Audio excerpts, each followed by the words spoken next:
live on some multiple streaming today. So good. I just had confirmation that I'm live. So welcome everyone to today's live on making yourself visible so you can sell more on social media.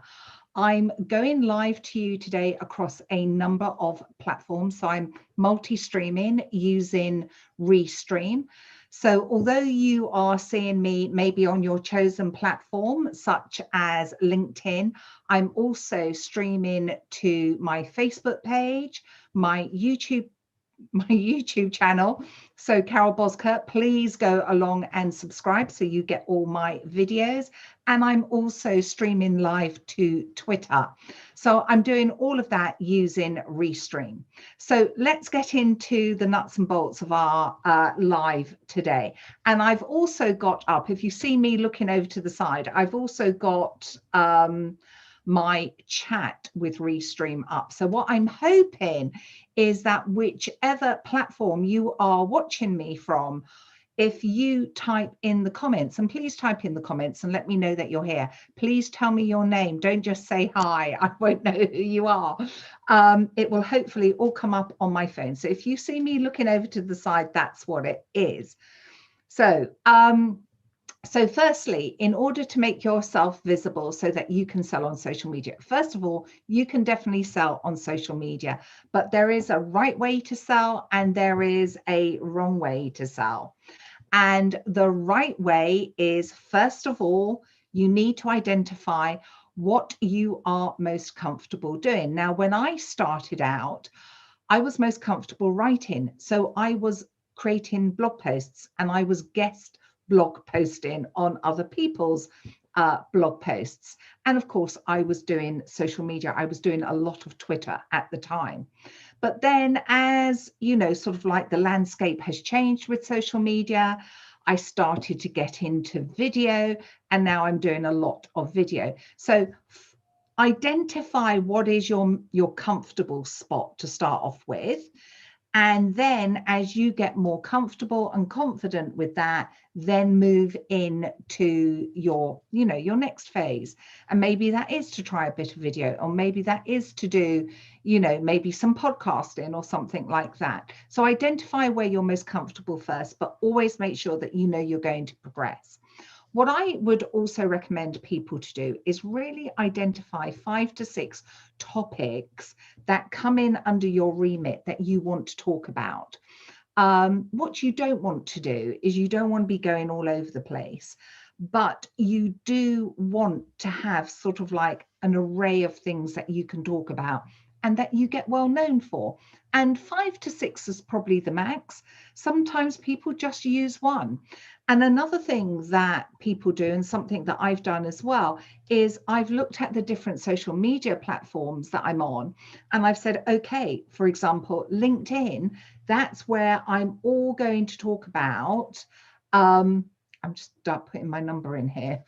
I'm going to talk about sales on LinkedIn. So if you go onto my profile and look at my activity and look at my posts, you will see that for probably about 18 months, the majority of my posts have all been focused around sales. Now, sometimes I talk about strategy or planning and other things, but I deliberately made a choice that I would focus talking about sales on LinkedIn.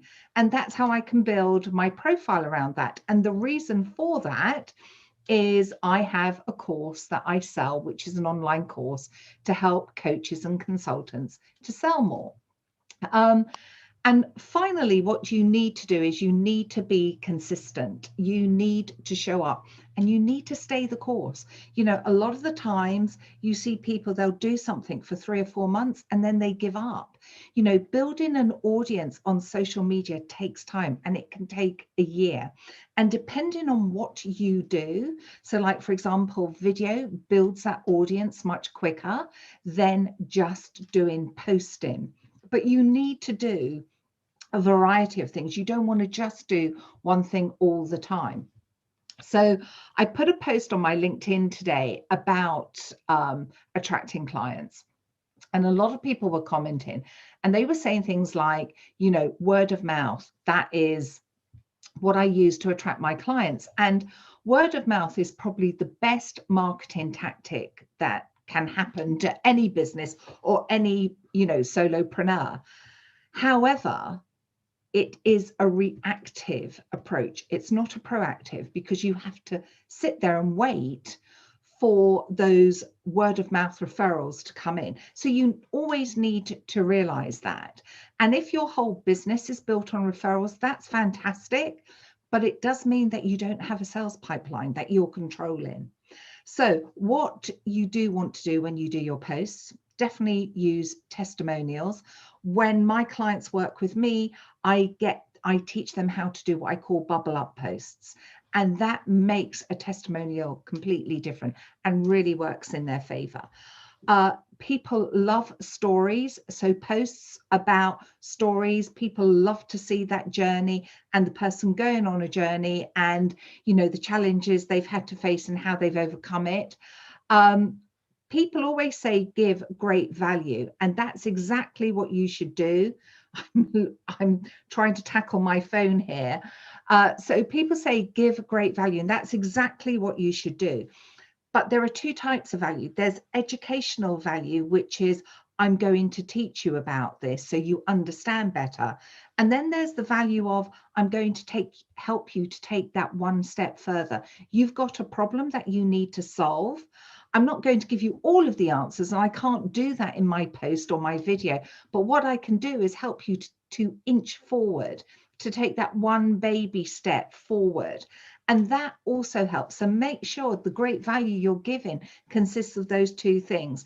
And finally, generally be interested in your client, be interested in them and their business and what they're doing. And make sure that you're engaging with them and sort of like cheering them on, be one of their supporters.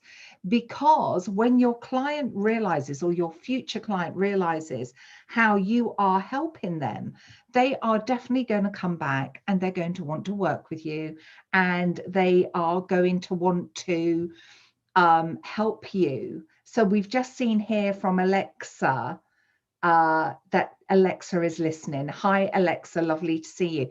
So, just make sure that your client knows that you are interested in them, because that will make them feel really good, and they're far more likely to buy from you than your competitor when they know that you care about them. So I hope you have enjoyed this stream, this live stream today, coming to you from via Restream. And I will see you in the next live. Take care, everyone. Bye.